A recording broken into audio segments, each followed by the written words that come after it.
Assalamualaikum warahmatullahi wabarakatuh.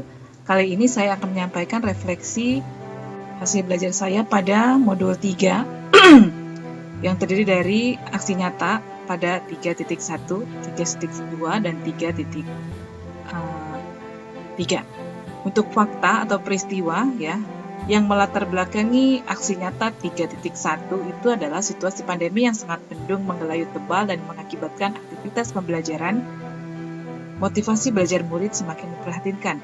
Untuk mengatasi situasi ini, yaitu tetap melaksanakan pembelajaran berdiferensiasi secara online. Nah, hal yang saya lakukan adalah alasan mengapa dilakukan ini adalah sekolah merupakan bagian dari pusat pendidikan yang harus menjalankan tugasnya walaupun situasi dalam pandemi.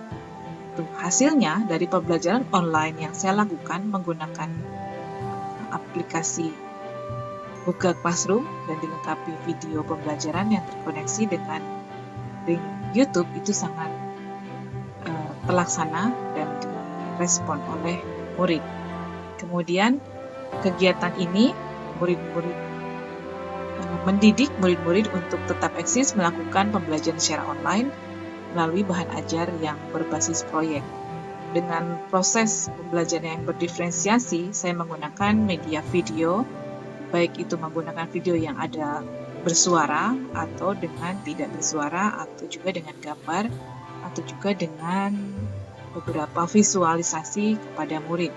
Nah, aksi nyata 3.1 ini direspon oleh murid dengan cara mengirimkan link YouTube sebagai bukti tugas proyek mereka yang bukti tugas proyek mereka telah dilaksanakan atau dikerjakan. Kemudian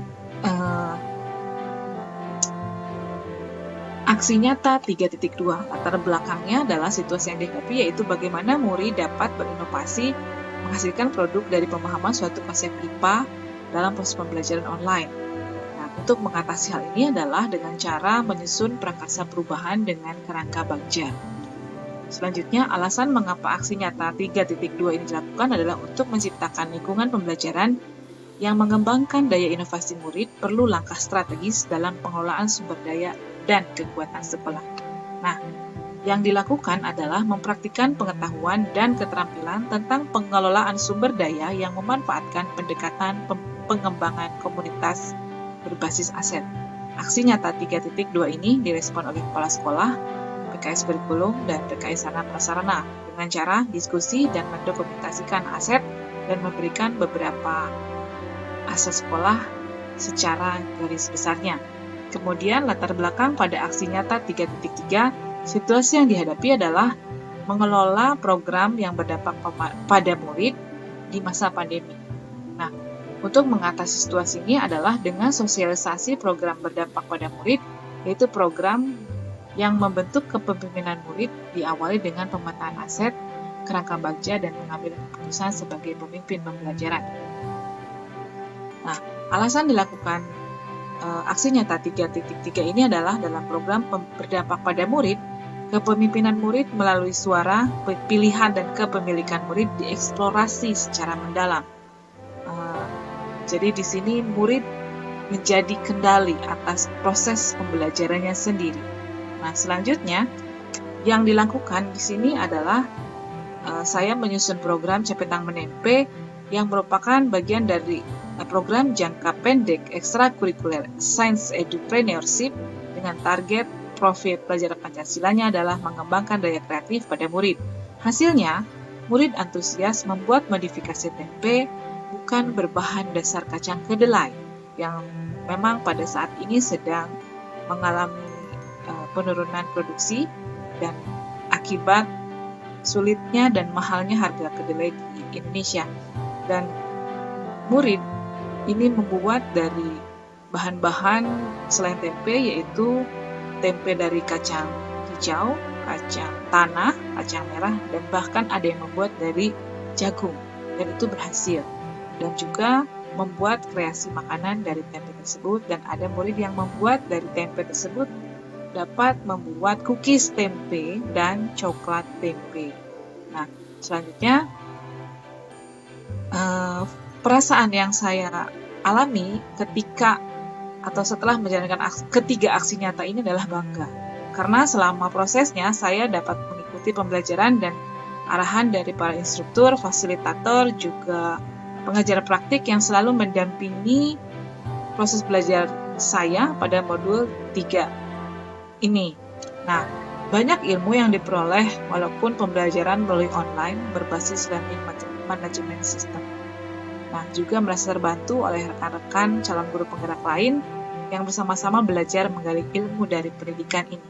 Nah, untuk finding atau proses pembelajarannya, pembelajaran yang didapat dari pelaksanaan keseluruhan aksi, baik dari kegagalan maupun keberhasilan adalah murid tetap membutuhkan kehadiran guru, walaupun pembelajaran dilaksanakan online atau daring, dan walaupun masa pandemi ini memaksa dunia pendidikan untuk melek literasi digital pada era revolusi industri 4.0 dan era Internet of Things 5.0, tetap saja guru itu adalah primadona dalam proses pembelajaran.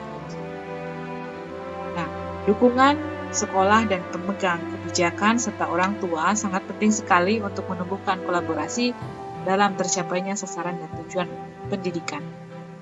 Tentu saja, tujuan yang menumbuhkan kreativitas dan daya inovasi sebagai pengembangan ilmu pengetahuan yang dimilikinya atau aplikasinya di masyarakat.